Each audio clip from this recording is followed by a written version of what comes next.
And Matt, that snow's been around over the last hour and a half or so. How much snow have you seen up there at Vail Pass?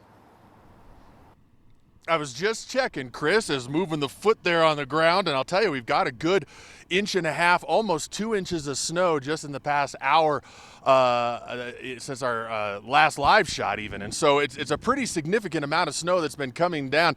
I was going to check on the hood of the car, but as you mentioned, the wind's blowing, and it just is blowing the snow right off of the top of the car.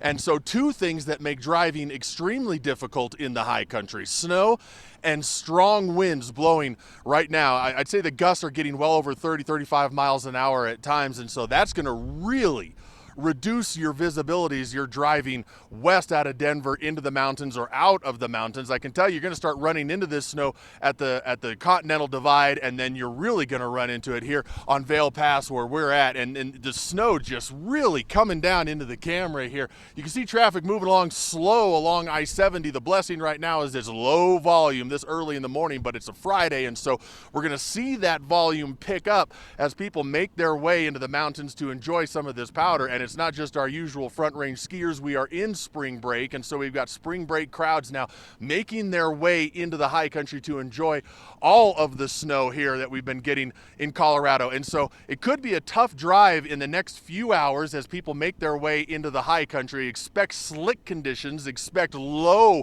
visibility as you're making your way into the mountains. Reporting live from Vail Pass, I'm Matt Renew. Erica, we're not going to, I imagine, see a whole lot of problems yet on the roads because this storm just started winding up, but as it intensifies and as traffic intensifies, watch out. You are spot on, Matt Renew. That's really what we're expecting right now. Of course, we're seeing that snow come down. We can see it from Matt Renew's live shot. Chris has been talking about it. We can see it from a couple of our CDOT cameras right now. So I-70 at the East Central Vail Chain Station. Look at this really thick coating of snow out this way. We do have a semi taking a bit of a break. We do have active chain and traction laws for the I-70 mountain corridor between Silverthorne and Vail, so make sure you are prepared headed up that way. Does look like some plows came through and we made some clearing progress at I-70 in the tunnel, so that is good to see, but we can see a lot of snow on the grassy areas.